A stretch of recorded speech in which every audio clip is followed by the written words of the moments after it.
పెళ్ళైనా పండగైనా వేడుక ఏదైనా పట్టుచీరల ప్రత్యేక వేదిక వారాహి సిల్క్స్.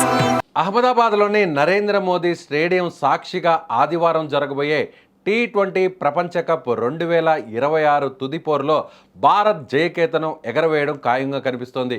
ప్రస్తుతం టీమిండియా ఉన్న ఫామ్ మనకు అనుకూలిస్తున్న పరిస్థితులు చూస్తుంటే కప్పు మనదే అన్న ధీమా అభిమానుల్లో కనిపిస్తోంది. దీనికి తోడు తాజాగా ఐసీసీ ప్రకటించిన అంపైర్ల జాబితా భారత్కు మరింత కలిసొచ్చేలా ఉంది. ముఖ్యంగా ఇంగ్లాండ్కు చెందిన రిచర్డ్ ఇల్లింగ్వర్త్ మనకు లక్కీ చార్మ్ అని చెప్పాలి. భారత్ చివరగా ఐసీసీ టైటిల్ గెలిచిన ప్రతిసారి ఆయనే అంపైర్గా ఉండడం విశేషం. 2024 T20 వరల్డ్ కప్ ఫైనల్లో టీమిండియా సౌత్ ఆఫ్రికాను ఓడించి ఛాంపియన్గా నిలిచినప్పుడు, అలాగే 2025 ఛాంపియన్స్ ట్రోఫీ ఫైనల్లోనూ ఇల్లింగ్వర్త్ అంపైర్గా ఉన్నప్పుడు భారత్ అద్భుత విజయాలను నమోదు చేసింది. ఇప్పుడు అదే అంపైర్ మళ్ళీ 2026 T20 వరల్డ్ కప్ ఫైనల్కు రావడం మనకు లక్కీగా కలిసి వస్తుందని విశ్లేషకులు భావిస్తున్నారు. ఈ ప్రతిష్టాత్మక ఫైనల్ పోర్లో రిచర్డ్ ఇల్లింగ్వర్త్తో పాటు మరో English umpire Alex Wharf field అంపైర్లుగా వ్యవహరించబోతున్నారు. ఇల్లింగ్వర్త్కు ఇది వరుసగా రెండో T20 ప్రపంచ కప్ ఫైనల్ కావడం విశేషం. ఆయన గతంలో 2023 వన్డే వరల్డ్ కప్ ఫైనల్లోనూ బాధ్యతలు నిర్వర్తించారు. ఇక అలెక్స్ వార్ప్ విషయానికి వస్తే ఆయనకు సీనియర్ వరల్డ్ కప్ ఫైనల్లో అంపైరింగ్ చేయడం ఇదే తొలిసారి.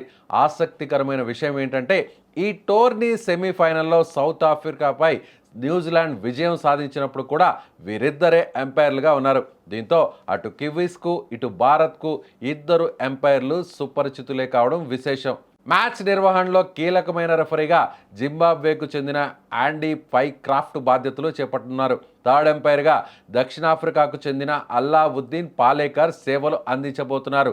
పాలేకర్ ఇప్పటికే ఈ టోర్నీలో 6 మ్యాచ్లను విజయవంతంగా పర్యవేక్షించి మంచి ఫామ్లో కొనసాగుతున్నాడు. ఇక ఫోర్త్ అంపైర్గా ఆడ్రియన్ హోల్స్టాక్ ఎంపికయ్యారు. ఈ నిపుణులైన అధికారుల సమక్షంలో ఆదివారం సాయంత్రం 7 గంటలకు ఫైనల్ పోరు ప్రారంభం కాబోతుంది. టీమిండియా సారథి సూర్యకుమార్ యాదవ్ తన దూకుడుతో జట్టును ముందుండి నడిపిస్తున్నాడు. వరుసగా రెండోసారి ప్రపంచ కప్ గెలిచి సొంత గడ్డపై ఈ ఘనత సాధించిన తొలి జట్టుగా చరిత్ర సృష్టించాలని భారత్ గట్టి పట్టుదలతో ఉంది. మరోవైపు మిచెల్ శాంట్నర్ నేతృత్వంలోని న్యూజిలాండ్ తమ మొదటి T20 టైటిల్ కోసం ఆరాటపడుతోంది. కివీస్ ఓపెనర్ ఫిన్ అలెన్ సెమీస్లో కేవలం 33 బంతుల్లోనే సెంచరీ బాది భీకర ఫామ్లో కొనసాగుతున్నాడు. అయితే అహ్మదాబాద్ పిచ్ కండిషన్స్ మరియు మన అంపైర్ సెంటిమెంట్ చూస్తుంటే భారత్కే అవకాశాలు ఎక్కువగా ఉన్నాయని చెప్పవచ్చు. క్రికెట్ ప్రపంచం ఎదురు చూస్తున్న ఈ మహా సంగ్రామంలో విజేత ఎవరో తెలియాలంటే మనం కొన్ని గంటలు వేచి చూడాల్సిందే. మీరేమనుకుంటున్నారు?